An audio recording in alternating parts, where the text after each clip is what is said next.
कूदतार। अच्छा। देखी जवनिया तू बुनतार। दिलवा न तोहसे लगाइब हो।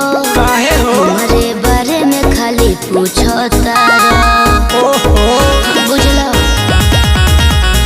बानर लेखा खाली कूदतार।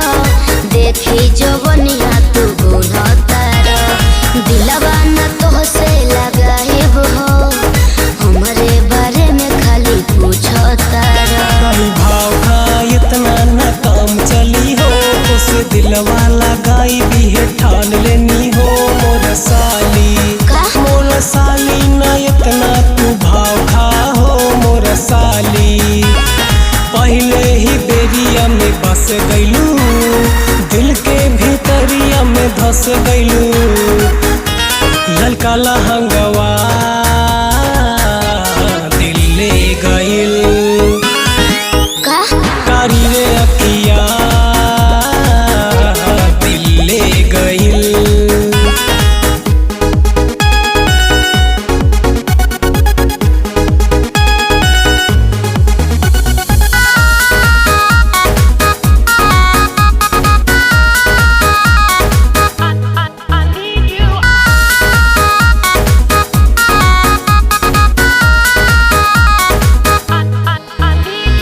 सीना से सीना सटाव जाने।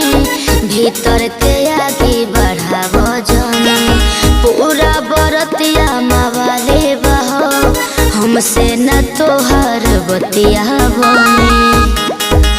बुझाई अरे ना हो सीना से सीना सटाव जाने।